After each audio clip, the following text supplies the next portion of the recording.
Assalamualaikum warahmatullahi wabarakatuh. Kami dari kelompok 6 akan mempresentasikan mengenai merancang penawaran pasar. Nah, di kelompok 6 ini terdapat 4 anggota kelompok. Yang pertama saya sendiri Siti Emilia, lalu rekan saya Jessica Putri, Elsa Melviana Putri, dan Rati Indah Puspita. Nah, pentingnya memahami produk dan tawaran kepada halayak sasaran. Hal ini bertujuan untuk memberikan kepuasan terhadap kebutuhan dan keinginan konsumen dengan berusaha mempengaruhi atas perubahan perilaku ke arah yang lebih baik.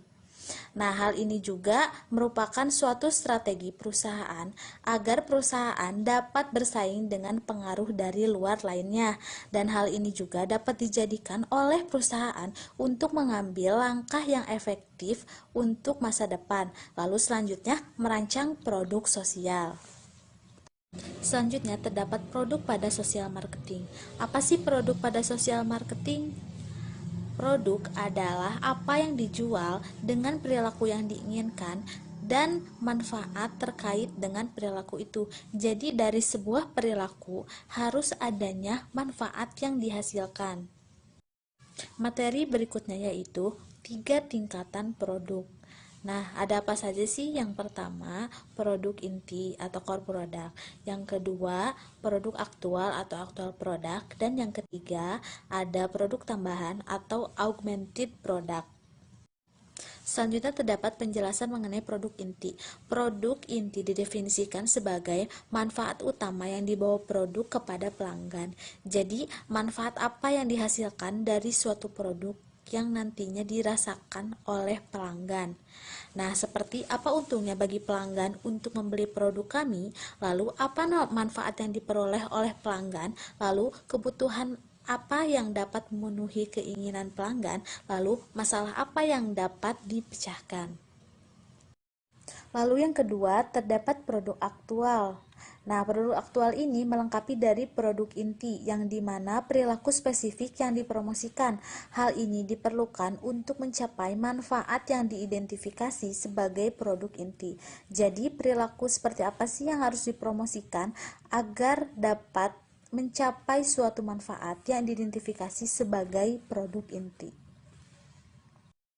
Lalu yang ketiga yaitu produk tambahan. Produk tambahan dapat memberikan penekanan untuk merek dan untuk kegiatan kampanye, menciptakan lebih banyak perhatian, daya tarik, dan daya ingat untuk target halayak. Atau produk tambahan ini disebut dengan objek berwujud. Nah, untuk contoh dari 3 tingkatan produk akan disampaikan oleh rekan saya yaitu Jessica Putri. Halo, perkenalkan nama saya Jessica Putri Pradipta dengan NIM 511717247.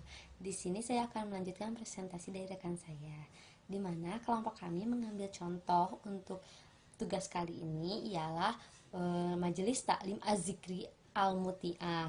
Nah, Majelis Taklim ini berada di Jalan Cendana nomor 52 di Komplek Geraha Marga Asih Kabupaten Bandung. Nah, Majelis Taklim ini bergerak di bidang organisasi pendidikan. Organisasinya pun organisasi non bisnis tentunya.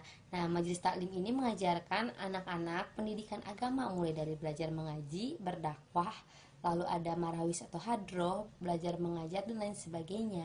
Nah, mengajar di sini tuh mengajar mengaji ya, kawan-kawan. Mengajar mengajinya untuk anak-anak yang sudah mulai remaja atau dewasa, anak-anak diajarkan untuk mengajarkan mengaji kepada anak-anak yang masih kecil. Nah, lalu selanjutnya adapun dari majelis taklim ini kegiatan agama kerutinannya itu selalu ada takbik akbar dan pentas seni untuk anak-anak yang tergabung dalam majelis. Takbik akbar di sini tuh untuk memeriahkan acara-acara keagamaan, dan juga majelis taklim ini aktif dalam mengisi acara-acara di luar dari majelis. Lalu majelis taklim ini juga sudah mengantongi hak izin. Majelis Taklim ini merupakan organisasi non-profit di mana tidak terdapat SPP untuk setiap anggota majelis. Nah, di sini diganti dengan kenceleng. Kenceleng di sini dapat diisi oleh setiap anggota majelis dengan seikhlasnya. Nah, adapun uang dari kenceleng ini sepenuhnya digunakan untuk meningkatkan kualitas kualitas sarana prasarana dari majelis taklim, dan juga digunakan untuk sumber dana ketika akan melaksanakan kegiatan-kegiatan. Majelis taklim ini sedang mengembangkan layanan produk barunya, yaitu masih produk jasa tentunya, yaitu taman kanak-kanak. Tetapi tidaklah mudah untuk membuat suatu taman kanak-kanak, jadi butuh proses. Nah, majelis taklim ini juga didukung oleh warga sekitar dari majelis taklim, di mana warga selalu mengizinkan adanya keramaian ketika majelis akan mengadakan suatu acara, tentunya juga keramaian untuk setiap harinya.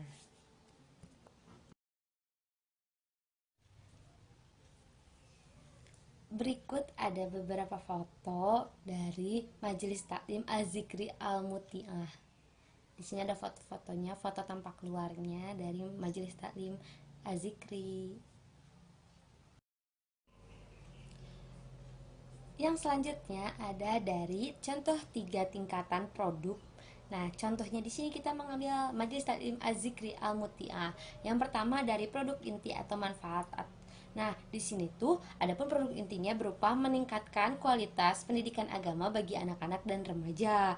Lalu yang kedua ada produk aktual atau perilaku, di mana di sini produk aktual atau perilakunya berupa terlibat dalam aktivitas pengajian, takbik akbar atau dakwah, marawis atau hadroh, dan acara keagamaan setidaknya 30-60 menit dalam sehari dan 5 hari dalam seminggu. Nah, yang terakhir ada produk tambahan atau objek dan layanan tangibles, di mana objek atau layanan itu mengikuti majelis taklim. Nah, di sini kita itu bisa mengikuti majelis taklim Az-Zikri Al-Muti'ah. Selanjutnya, keputusan yang dibutuhkan pada setiap tingkat. Keputusan yang dibutuhkan pada setiap tingkatan. Di sini terdapat 3 tingkatan. Tingkat 1 yaitu keputusannya mengikuti majelis ataupun taman pendidikan agama ataupun kegiatan agama lainnya yang sejenis untuk meningkatkan pengetahuan agama. Lalu pada tingkat kedua, keputusan yang dibutuhkan adalah adanya kepercayaan dari masyarakat dan adanya izin yang membuat masyarakat percaya ataupun orang percaya untuk mengikuti majelis taklim tersebut, yaitu memiliki izin Menteri Hukum dan Hak Asasi Manusia Republik Indonesia, serta dikepalai dan dipimpin dan dikelola oleh Ustadz Dedi dan istri Ustadz Dedi. Lalu pada tingkat yang ketiga, yaitu keputusan yang dibutuhkan adalah penyediaan layanan pendidikan agama merupakan produk jasa yang bertujuan untuk menciptakan dan mendukung individu yang berwawasan agama. Sekian dari saya dan akan dilanjutkan oleh rekan saya. Assalamualaikum warahmatullahi wabarakatuh. Perkenalkan, nama saya Ratinda Puspita dengan NIM 511171251. Di sini saya akan menjelaskan tentang beberapa keputusan tentang elemen layanan, yang dimana objek yang digunakan adalah majelis taklim. Yang pertama, haruskah layanan baru dikembangkan dan haruskah ditawarkan? Menurut saya, layanan baru itu harus dikembangkan, terutama pada majelis taklim ataupun pada layanan-layanan yang lainnya. Mengapa? Karena dengan layanan baru yang dikembangkan akan menarik peserta-peserta baru yang akan mengikuti majelis taklim, terutama daya minat dari orang tuanya untuk mengikuti anak-anaknya dalam majelis taklim. Dan haruskah ditawarkan? Harus, karena dengan kita melakukan penawaran semakin banyak dan semakin besar juga peluang untuk menambah peserta-peserta yang mengikuti majelis taklim. Lalu selanjutnya ada, apakah layanan-layanan yang ada perlu ditingkatkan? Menurut saya harus. Mengapa? Karena layanan-layanan harus ditingkatkan agar para peserta yang telah mengikuti majelis taklim tidak bosan, karena dengan layanan-layanan yang seperti itu saja. Jadi layanan perlu ditingkatkan. Selanjutnya, saya akan menjelaskan tentang keputusan tentang benda berwujud yang menyertai kegiatan pemasaran. Yang pertama ada, haruskah kita mengembangkan atau mendorong pengembangan produk baru yang akan sangat bermanfaat bagi perubahan perilaku? Maka harus. Mengapa kita harus mendorong atau pengembangan produk yang baru?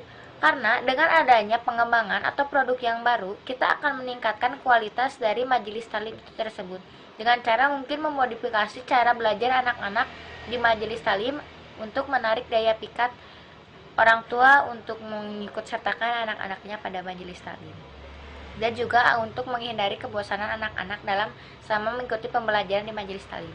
Lalu selanjutnya, apakah produk saat ini perlu ditingkatkan? Perlu. Mengapa? Dengan meningkatnya produk juga akan meningkatkan kualitas dari majelis taklim kita sendiri. Lalu selanjutnya, apakah ada kebutuhan atau peluang untuk produk mengganti?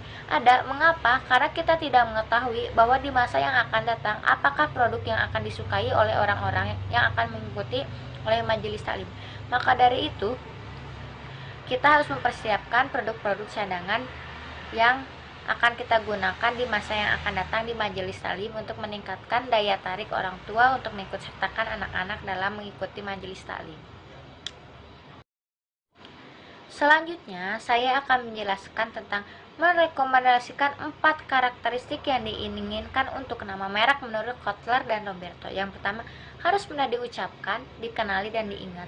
Mengapa? Jika kita memberi nama yang susah untuk diucapkan, susah untuk dikenali, dan susah untuk diingatkan, maka hal tersebut akan menghambat dari pemasaran kita untuk menarik daya tarik peserta-peserta siswa-siswa untuk mengikuti madrasah tersebut, terutama orang tua.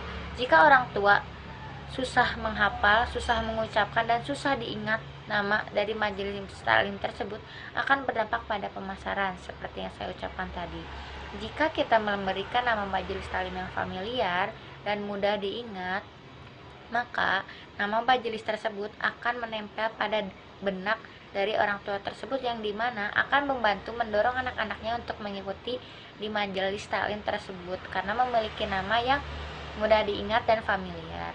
Lalu selanjutnya ada harus menangkap atau menentukan manfaat produk, yang dimana jika kita akan memberi nama pada suatu produk, harus kita sesuaikan dengan manfaat yang diberikan, yang dimana akan memberikan keselarasan antara nama dengan manfaat produk, yang dimana ketika suatu produk tersebut disebutkan mereknya, maka orang-orang akan mengetahui bahwa manfaat umum dari produk tersebut itu apa.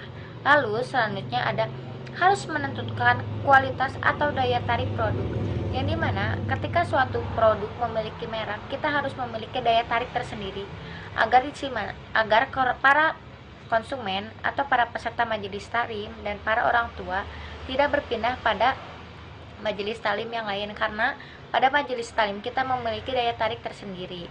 Lalu selanjutnya ada harus khas, yang dimana harus bisa membedakan dari majelis taklim yang lainnya meskipun memiliki nama yang sama, agar dimana meskipun nama kita sama, tetapi kita memiliki daya tarik yang berbeda dan memiliki cara khusus yang khas dalam majelis taklim kita sendiri. Terima kasih.